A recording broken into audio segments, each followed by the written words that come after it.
Okay, so my name's James Ison. I'm British. I'm from Zendesk. I've worked for the company for over 4 years. I came to the US a year ago to set up our East Coast office and specifically our enterprise sales organisation, having done similar in Europe. Bit of background, I started off as an intern working for Bloomberg in their customer service team. Quite apt, given that I now work for a customer service organisation. I'm probably one of the few people who's got away with hanging up on Mike Bloomberg and him not bollocking me. Because I was early days in the contact centre, and he used to phone up and say, "It's Mike Bloomberg," and I just went, "Fuck." So just a show of hands. This is always a delicate kind of have I been drinking too much Kool-Aid moment. Put your hand up if you know of Zendesk. Okay. Hands down.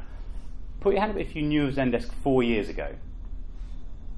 All right, put your hand up if you knew of Zendesk 2 years ago.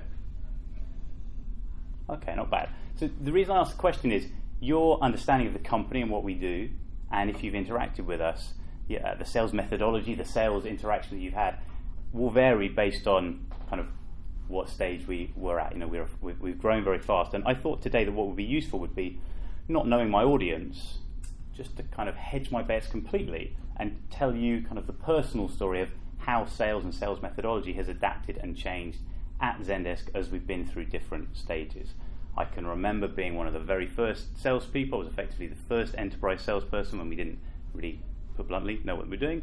And now I'm running a team with a bunch of salespeople and a completely different methodology to the one that we had at the beginning. So I'll kind of take you through that. Because you've all put your hands up, it also kind of means you get spared the big what is Zendesk thing. So if more than 50% of you had your hands down, I'd have really told you what Zendesk does. So we're a customer service platform. Our co-founders foresaw, I guess in some respects, the pain that customers and companies were going to have when mobile phones took over the world. And we tried to remove friction between customers and their suppliers. And if you think about the way the world works now, we're all completely au fait with the referral economy. One bad experience with the wrong person in the company probably at best reverberates around that person's social network. At worst, you're on CNN and every news channel around. So customers have more power than ever. And one of the things that I always think about is, just to kind of tell a story about my power, I was in T-Mobile the other day. I managed to be on the phone whilst queuing in a store, having emailed them, tweeted rudely to them. I'm not on Facebook, so I hadn't done Facebook.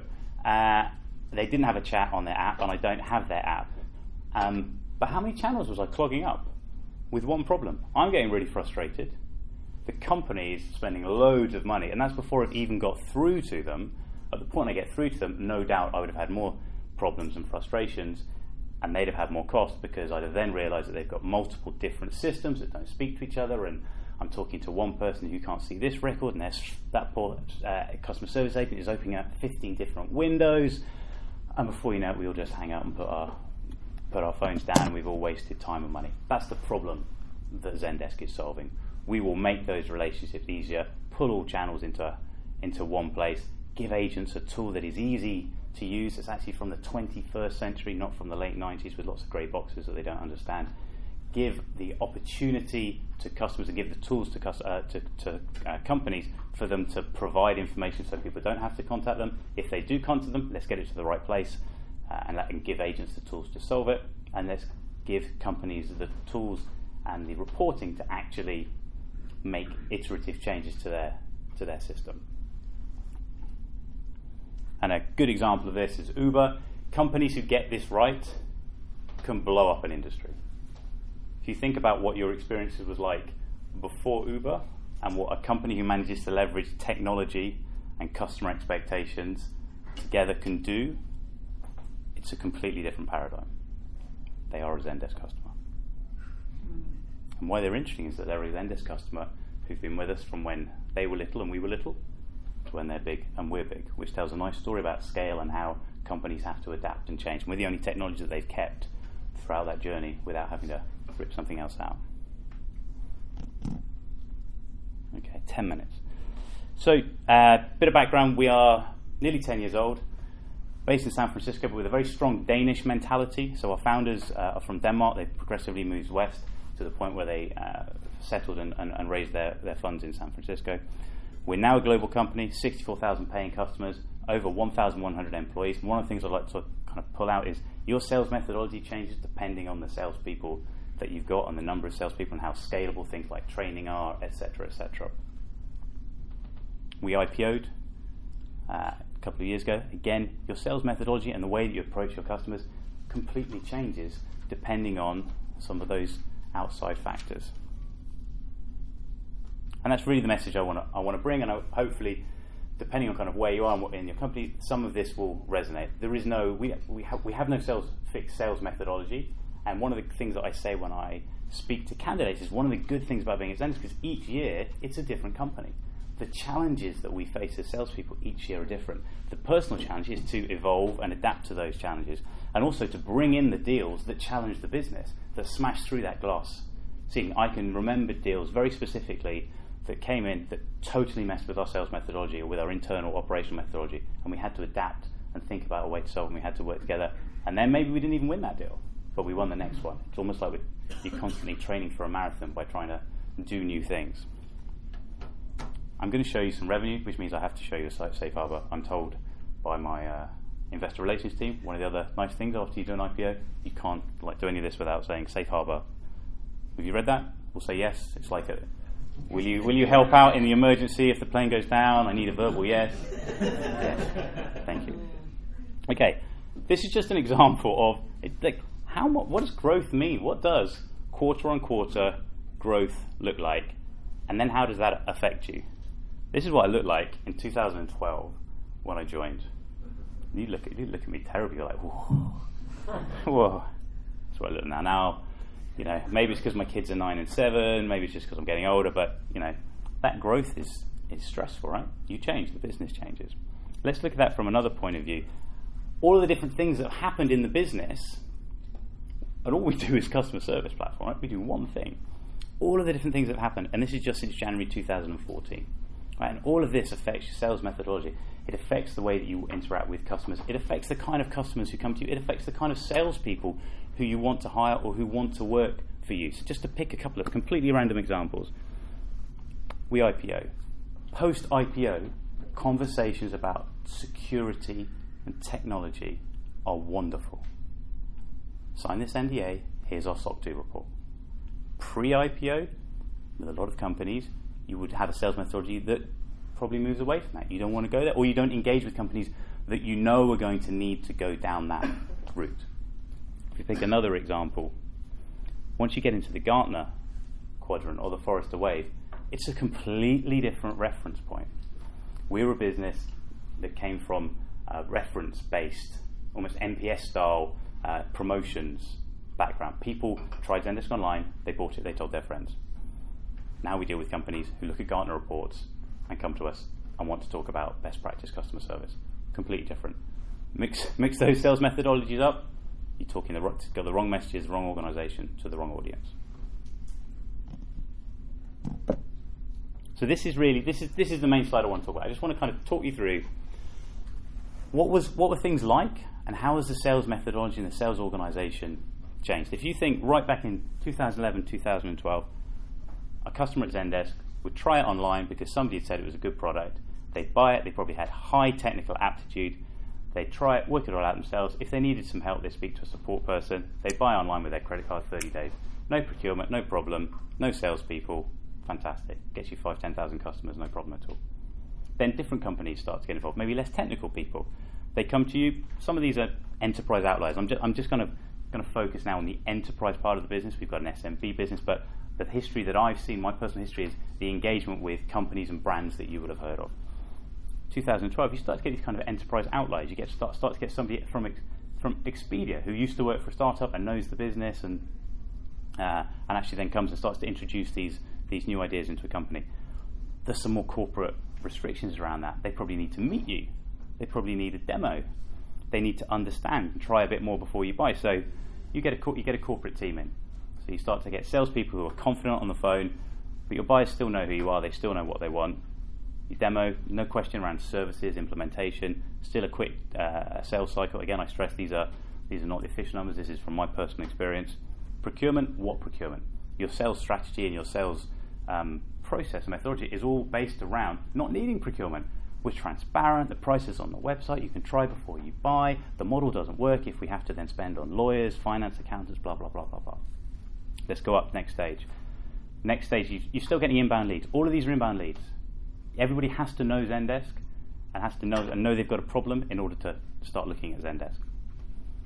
You still have a trial. Maybe that trial needs to be extended now because they need a little bit longer because there's a few more corporate wheels that need to turn. They definitely want to meet you on site. Or, put another way, your sales methodology needs to adapt so that by going on site, you have a massive advantage over the other guys who probably haven't got to this scale. They're still SMB, they're maybe not going on site. Because I can remember a stage when by going on site and having a professional enterprise level people, you had a significant competitive advantage over your peers.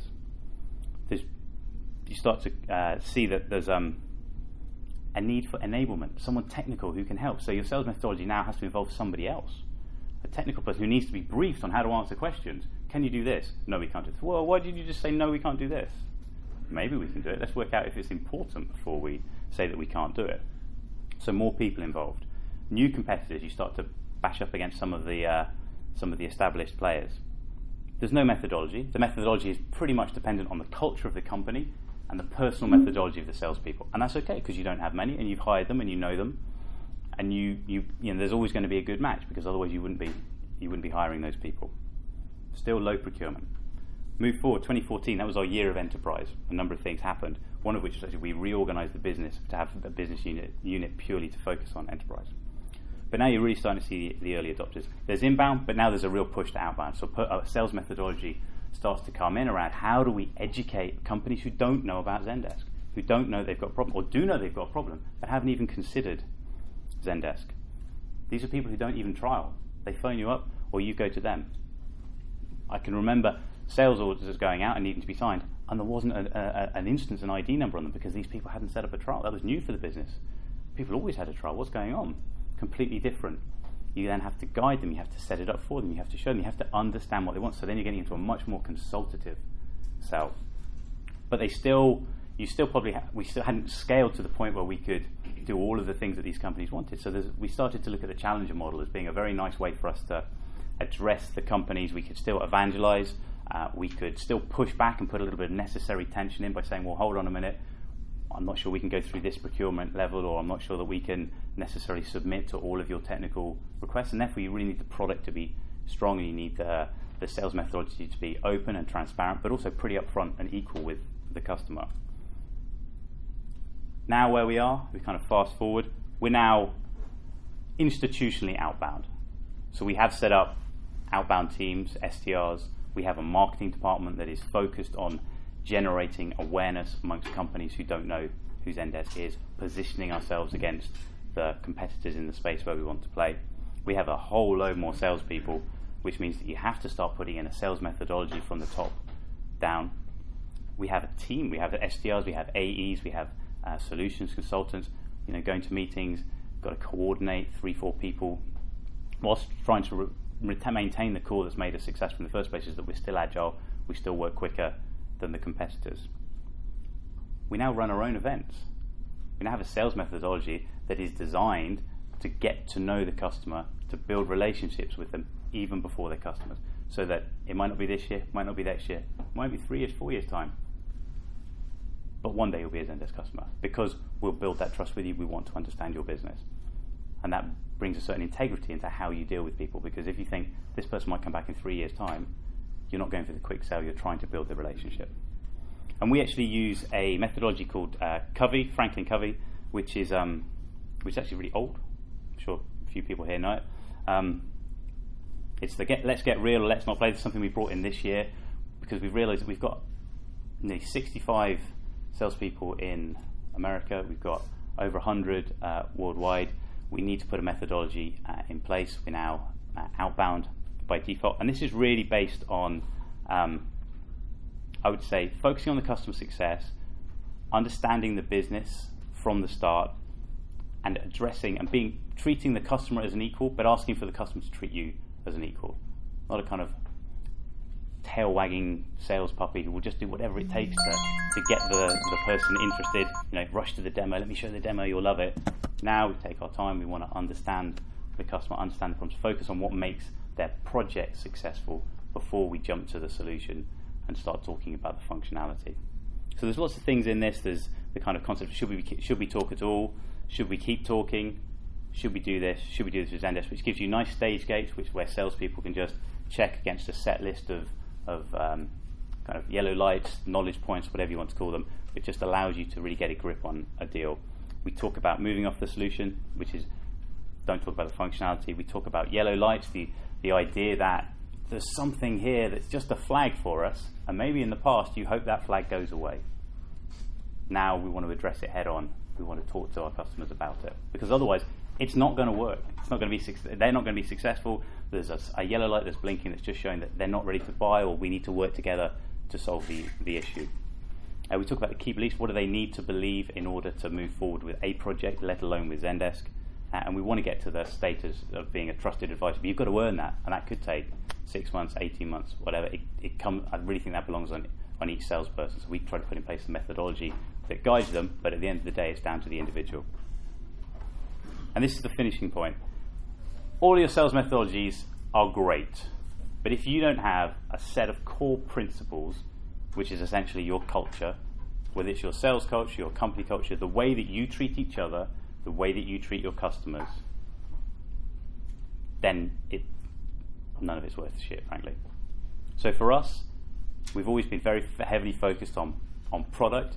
If we make the product right, it makes our sales interactions a lot easier. It makes it easy for us to stand behind a decision because we know our product's good and we know we invest in it and we try hard to make it good. Customer support, we'd be a terrible organisation if we didn't try to deliver great customer support whilst delivering a customer support platform. That has to be right. Customer success, if we focus on the customers being successful, then we're in it for the long haul. We're not just in it for the quick deal. And this is transparency. This is in the sense of, we talk about open integrations and open platforms, but this is also in the way that we do business. And this has been the same from the start. If something doesn't work, if there's something that we can't do, we need to call it out. So that kind of honesty and integrity in the sales process is important. And it's a bit of a cliche. Such a cliche, I click through it really quickly. A build, beware the build. We really do think of it as a relationship.